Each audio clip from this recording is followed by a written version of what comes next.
اور ان کے سبھی ناول قابل ذکر ہیں، لیکن مثلاً ان کا ناول راکھ خاصے کی چیز ہے، اور ان کا جو اب تک کا سب سے آخری ناول ہے جو پچھلے سال منظر عام پہ آیا وہ غزال شب ہے، اور یہ اردو کا پہلا ناول ہے جس کا منظر جو ہے وہ ماسکو ہے، اور ناول کا بیشتر حصہ ماسکو میں دکھایا گیا ہے، ڈیولپمنٹ اس کی۔ اور یہ ماسکو وہ ہے، یہ سوویت یونین والا ماسکو نہیں بلکہ 1990 کے بعد کا ماسکو ہے، جس میں رد انقلاب کا دور چل رہا ہے، اور سوشلسٹ انقلاب کے خاتمے کے بعد جب پھر سے سرمایہ داری کا دور شروع ہو رہا ہے، اس اتھل پتھل کی کہانی۔ ناول کی گفتگو کا اختتام دو ناموں پہ میں کرنا چاہوں گا۔ ایک تو شمس الرحمن فاروقی کا ناول کئی چاند تھے سر آسماں، جو 2006 میں آیا، اور 2006 کے آخر میں ایک اور ناول جو کہ 2007 میں شمار ہوتا ہے کہ چھپا، وہ مرزا عطر بیگ کا ناول غلام باغ تھا، جن کا بھی ایک نیا ناول حسن کی صورتحال بھی سامنے آیا۔ اچھا، یہ جو دونوں ناول تھے یہ ناول کی روایتی ٹیکنیک سے بالکل ہٹ کے لکھے گئے تھے۔ شمس الرحمن فاروقی کے ناول میں تو سارا تاریخی اتل پتل تھا، یعنی وہ کوئی تسلسل کہانی کا اس طرح نہیں تھا جس طرح ایک عام ناول میں ہوتا ہے، بلکہ تاریخ کے مختلف ادوار میں وہ کہانی چل رہی تھی۔ مرزا عطر بیگ کا ناول اس سے بھی ایک قدم آگے بڑھ کے وہ زمان و مکان کے ساری قیود کو توڑ کے وہ کبھی آگے اور کبھی پیچھے چھلانگیں لگاتا ہوا محسوس ہوتا ہے، اور اس میں بھی کوئی زمانی تسلسل نہیں ہے اور نہ ہی اس کی ضرورت محسوس کی گئی ہے۔ ان کے نئے ناول حسن کی صورتحال میں بھی زمان و مکان کا پرانا تصور موجود نہیں۔ تو یہ دو ایسے تجرباتی ناول اردو میں آئے ہیں کہ جنہوں نے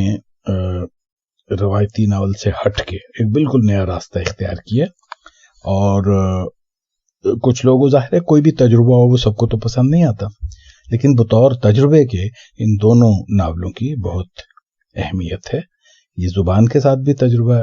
اور ٹیکنیک کے ساتھ بھی تجربہ ہے۔ ارے بھائی، اس سے پہلے کہ ہم گفتگو افسانے کی طرف اور مختصر کہانی کی طرف لے کے چلیں، میں چاہوں گا کہ ایک دو نام میں آپ سے مینشن کروں۔ جیسے کچھ لوگ ہیں جنہوں نے انگریزی میں لکھا، وہ ہیں تو پاکستانی ادیب مگر انہوں نے لکھا انگریزی میں، اور وہ جو ناول ان کی ہے وہ خاصی مشہور ہوئی۔ جیسے اگر آپ محسن حامد صاحب کی بات کریں جنہوں نے ریلکٹنٹ فنڈامنٹلسٹ لکھا، تو اس کو کیا آپ شامل کریں گے پاکستانی ادب کا حصہ؟ میں سمجھتا ہوں کہ ان کو ظاہر ہے کہ ہم اردو کی فکشن تو قرار نہیں دے سکتے، وہ انگریزی کی فکشن ہے، اور انگریزی کی ساؤتھ ایشین فکشن ہے، اور یہ اب ایک باقاعدہ طے شدہ کیٹیگری ہے جس کو تسلیم کیا جاتا ہے ساری دنیا میں، انگریزی زبان میں لکھی ہوئی ساؤتھ ایشین فکشن۔ اور ہندوستان میں تو اس کی بہت سی مثالیں موجود ہیں، وہاں بہت سے لوگ انگلش میں لکھتے ہیں، اور وہاں پہ انگلش کی مقبولیت کا ایک سبب یہ بھی ہے کہ ہندوستان خود زبانوں کا ایک جنگل ہے، اور وہاں پہ ایک بنگالی پڑھنے والا ایک پنجابی ناولسٹ کی بات نہیں سمجھ سکتا، نہ ہی کوئی آسامی جاننے والا جو ہے وہ کسی تمل زبان میں لکھے ہوئے ناول کو سمجھ سکتا ہے۔ لیکن انگریزی ایک ایسی قدر مشترک ہے کہ اگر آپ انگلش میں کچھ لکھتے ہیں تو اس کو جنوب سے لے کے شمال تک اور مشرق سے لے کے مغرب تک سارے ہندوستان میں جو انگریزی پڑھا ہوا طبقہ ہے وہ سمجھ سکتا ہے، اس لیے وہاں انگریزی کی ضرورت بھی ہے اور پذیرائی بھی ہے، اور وہ اس کی مقبولیت سمجھ میں بھی آتی ہے۔ ہمارے یہاں جو لوگ کاملہ شمسی یا محمد حنیف یا محسن حامد، ہمارے یہاں جو لوگ جن لوگوں نے انگلش میں لکھا، یہ یہاں کے وہ پڑھے لکھے نوجوان تھے جنہوں نے انگریزی میڈیم میں تعلیم حاصل کی یا اردو میڈیم میں تعلیم حاصل کرنے کے بعد اپنے شوق اور اپنی کوشش سے انگریزی سیکھی اور انگریزی کی فکشن پڑھی، اور اس حد تک پڑھی کہ انگریزی میں لکھنے کے قابل ہو گئے، یعنی ان کی تربیت کسی نہ کسی سطح پہ انگریزی زبان میں اور ادب میں ہوئی۔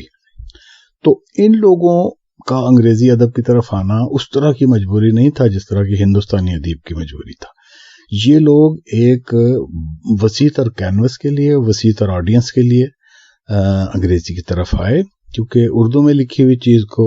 اگر 1 کروڑ انسانوں تک پہنچتی ہے تو انگریزی میں جب یہ چیز لکھیں گے تو وہ نہ صرف ساری دنیا کے انگریزی دان طبقے تک پہنچے گی، بلکہ انگریزی میں کامیاب ہونے والا ناول جو ہے وہ کم از کم 20-22 زبانوں میں ترجمہ ہو کے وہ ہسپانیہ میں، فرانس میں، جرمنی میں اور ان تمام زبانوں تک پہنچ جاتا ہے، جو کہ اردو کا کوئی ناول اتنی زبانوں میں ترجمہ ہو کے نہیں پہنچ سکتا. لیکن انگریزی میں اگر آپ نے کچھ لکھا ہے اور وہ پاپولر ہو گیا ہے تو آپ اس بات کو تقریباً یقینی سمجھیے کہ وہ دنیا کی تمام ترقی یافتہ زبانوں میں ترجمہ ہو کر وہاں پہنچ جائے گا. تو وہ جہاں ایک طرف اس کے مالی فوائد ہیں، وہاں شہرت بھی جو ہے وہ 1-2 گنا نہیں بلکہ 10-20 گنا ہو جائے گی. تو جی ہاں، تو اب مثلاً محسن حامد کا ناول 22 زبانوں میں ترجمہ ہوا، محمد حنیف کا ناول 18 زبانوں میں ترجمہ ہو چکا ہے. اس طرح کاملہ شمسی کے ناول اور دیگر دوست جو لکھتے ہیں انگریزی میں پاکستانی، ان کے ناول صرف انگریزی میں ہی نہیں، وہ پھر انگریزی سے آگے دیگر زبانوں میں بھی ترجمہ ہوتے ہیں اور دنیا کے کونے کونے میں پہنچتے ہیں. چنانچہ پاکستانی ادیب جو انگریزی میں لکھ رہے ہیں اس کے پیچھے یہ بہت بڑا فیکٹر ہے کہ ان کو وسیع تر آڈینس مل جاتے ہیں انگریزی زبان کی وجہ سے. اچھا، ایک بات جو میں چاہوں گا ناول میں جو عام پڑھنے والے کے لحاظ سے میں سمجھتا ہوں کہ جو ایک کنٹریبیوشن ہوتا ہے کہ نہ صرف اس میں کہانی اور پلاٹ اور کردار ہوتے ہیں، بلکہ وہ جو دور ہوتا ہے اس کی جو تہذیبی تصویر کہہ لیجئے، اس کی جو عکاسی ہوتی ہے وہ ایک طرح کا تاریخی ڈاکیومنٹ یا دستاویز ہو جاتی ہے. میرے خیال میں آگ کا دریا میں بھی وہ نظر آتی ہے. شمس الرحمان فاروقی صاحب کا جو نیا ناول ہے کئی چاند سے سرے آسمان، وہ میری نظروں سے تو نہیں گزرا ہے، میں اس بات کا اعتراف کروں گا، لیکن میں نے اس کے بارے میں سنا ہے مختلف تبصرے. تو کیا اس میں آپ یہ سمجھتے ہیں کہ جو اچھا لکھنے والا ہے، ناول لکھنے والا، اس کا یہ فرض بنتا ہے کہ وہ اپنے تہذیب کی، اپنے وقت کی جو تہذیب اس وقت موجود ہے اس کی عکاسی بھی کرے؟ دیکھیے، جو ناول لکھنے والا ہے وہ کبھی شعوری طور پہ اس دور کی یا اس تہذیب کی عکاسی کو اپنا مطمع نظر نہیں بناتا. اس کے نزدیک جو بنیادی مقصد ہے وہ ایک کہانی آپ تک پہنچانا ہے. اب ظاہر ہے کہ جو کردار، جن کرداروں کے ذریعے وہ کہانی آپ تک پہنچ رہی ہے، وہ کردار کسی معاشرے میں زندہ ہیں، کسی خاص وقت میں زندہ ہیں، کسی خاص ایٹماسفیئر میں زندہ ہیں. تو جب ان کرداروں کی بات ہوگی تو ان کے ارد گرد کی بات بھی ہوگی، جس ماحول میں وہ رہتے ہیں اس ماحول کی بات بھی یعنی خود بخود آ جائے گی.